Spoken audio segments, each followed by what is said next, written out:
క్రీస్తునందు సహోదరి సహోదరులారా, ప్రభువైన యేసుక్రీస్తు నామములో హృదయపూర్వక వందనాలు. ముందుగా ఇంత మంచి సమయాన్ని ఇచ్చిన తండ్రి దేవునికి ప్రభువైన క్రీస్తు ద్వారా కృతజ్ఞతాస్తుతులు చెల్లిస్తున్నానండి. బాగున్నారంటే వాక్యం చదువుకొని ప్రార్థన చేసుకున్న తర్వాత పాఠంలోనికి వెళ్ళాలంటే మత్తయి గారు రాసిన సువార్త 5వ అధ్యాయం. మత్తయి గారు రాసిన సువార్త 5వ అధ్యాయం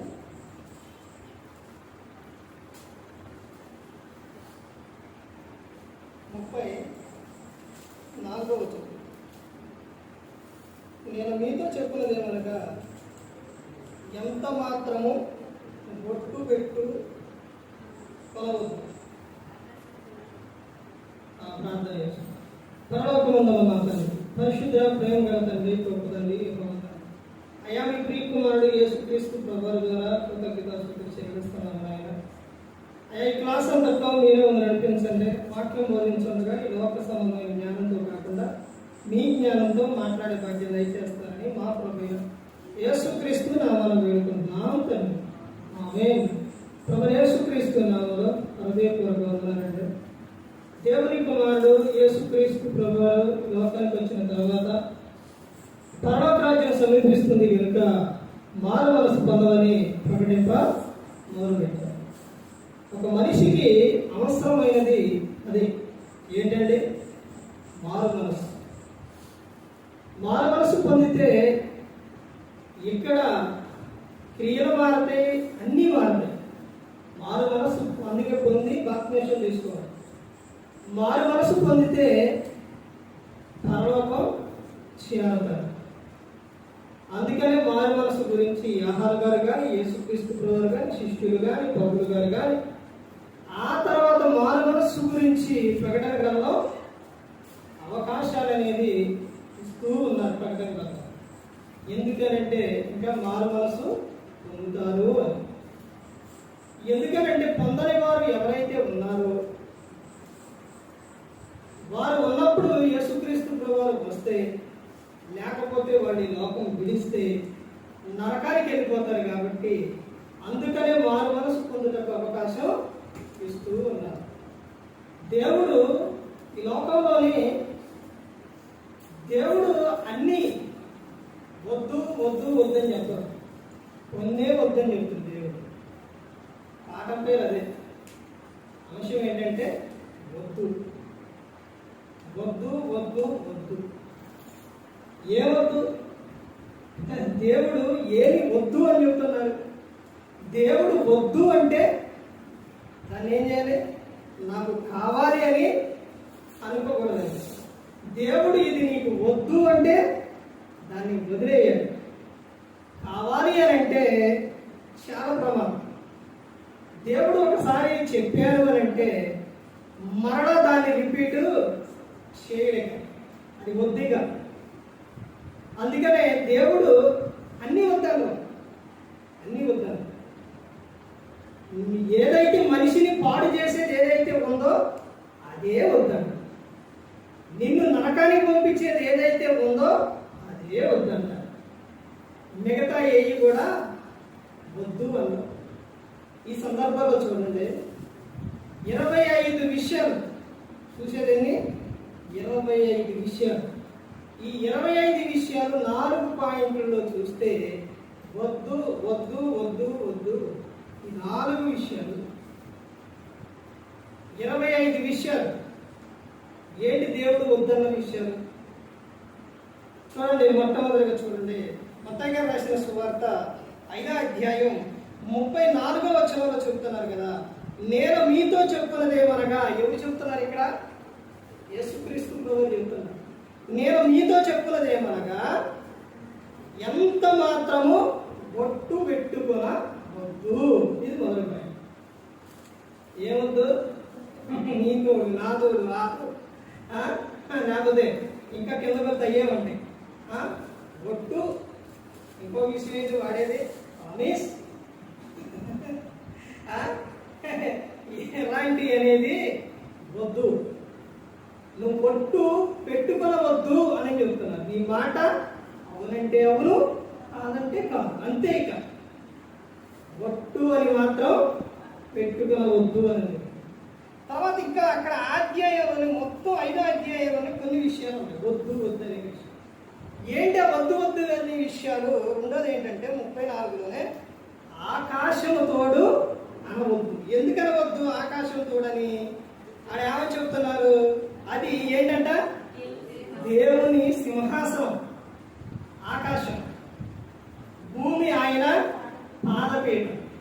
మరి నువ్వు దేవుడు ఆకాశం తోడని ఎలా పుట్టు పెడతావు నువ్వు? అందుకనే చెప్తున్నారు అలా అనవద్దు అని చెప్తున్నారు. అది దేవునిది ఏంటి అని అంటే దేవుని సింహాసనం ఆకాశం. తర్వాత ఇంకా ఏమని చెప్తున్నారు అంటే 35వ వచనంలో భూమి తోడు అనవద్దు. ఈ మామూలు చేయరండి తోడు, మామూలు చేయరు. భూమి తోడు, ఒట్టు ఎన్ని విధాలు చెప్తారో అలాంటి వద్దు అని చెప్తున్నారు. నువ్వు ఆకాశం తోడు అనవద్దు, భూమి తోడు అనవద్దు, ఒట్టు పెట్టుకోనవద్దు, ఎలాంటి నువ్వు చేయవద్దు. అది దేవునికి ఇష్టం లేని దేవుడు. అందుకనే రాపించారు దేవుడు. నీకు కావాలంటే నీకు ఏదైతే అవసరమో, ఏదైతే కావాలో గ్రంథం అది రాపిస్తాడు. నీకు ఏదైతే వద్దో అది వద్దనే చెబుతుంది. ఈ ఒట్టు పెట్టుకోనవద్దు ఏమని ఎన్ని విషయాలు చూసాం? ఒకటి, ఒట్టు పెట్టుకోనవద్దు, ఆకాశం తోడనవద్దు, భూమి తోడనవద్దు, యెరూషలేము తోడనవద్దు, నీ తల తోడని ఒట్టు పెట్టుకోనవద్దు. ఏం పెట్టుకోవద్దు? ఎట్లా పెట్టే తోడు, నాన్న తోడు, తల తోడు, ఎన్ని చూడండి. ఎలాంటి విషయాలు అనేది వద్దు అని చెబుతున్నారు. ఇంకా ముందుకెళ్తే ఉంటాయి అసలు విషయాలు ఉంటాయి. ఇది ఏంటంటే ఇవి మనిషి ప్రతిరోజు ప్రతిదినం ఒక సందర్భాన్ని బట్టి ఏదో సింపుల్గా తీసుకుని సింపుల్గా మాట్లాడే విషయాలు అనమాట. ఇవన్నీ కూడా ఏంటది? ఒట్టు. ఎలాంటి అనేది గౌక్రంగా వచ్చేస్తుంది. అలాంటిది వద్దు అని చెబుతున్నారు. తర్వాత ఆయన చెబుతున్న విషయం ఏంటంటే నిన్ను అడుగువానికి నిన్ను అప్పు అడుగుగోరు వారి నుండి నీ ముఖము తిప్పుకొనవద్దు. నీ దగ్గర ఉంటే సహాయం చేయి, లేకపోతే లేదని చెప్పు. అడిగితే ఎడదిప్పుకోవడాలు అలాంటి చేయవద్దు అనే చెప్తున్నారు. తర్వాత ఆయన ఇంకా చెబుతున్న విషయం ఏంటంటే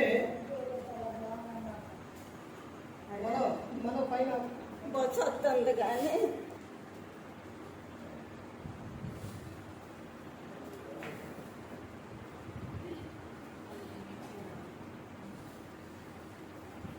తర్వాత చెబుతున్న విషయం ఏంటంటే మత్తయి సువార్త 5వ అధ్యాయం, మత్తయి సువార్త 5వ అధ్యాయం 21వ వచనం చూడండి. నరహత్య చేయవద్దు, నరహత్య చేయువాడు విమర్శకు లోనగునని పూర్వీకులతో చెప్పబడిన మాట మీరు విన్నారు కదా. నేను మీతో చెప్తుందేమనగా తన సహోదరుల మీద కోపపడు ప్రతివాడు విమర్శకు లోనగును. తన సహోదరుని చూచి పెద్దురా అని చెప్పువాడు మహాసభకు లోనగును. ద్రోహి అని చెప్పువాడు నరకాగ్నికి లోనగును. ఇవన్నీ చెప్పిన విషయాలు ఎవరు అంటే యేసుక్రీస్తు ప్రభువు. నరహత్య చేయవద్దు, నరహత్య చేయవద్దు. నరహత్య అంటే ఒకటి కొత్త నిబంధనకు వచ్చేసరికి, పాత నిబంధన కొత్త నిబంధనకు వచ్చేసరికి ఇక్కడ నరహత్య గురించి 2 సందర్భాలుగా మనకు కనబడు. ఒకటి, పాత నిబంధనకి కొత్త నిబంధనకి డిఫరెన్స్ తెలియదు.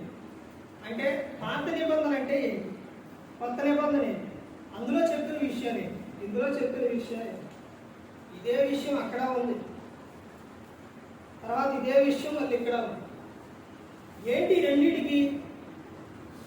పాత నిబంధన శరీర సంబంధమే, కొత్త నిబంధన ఆత్మ సంబంధం.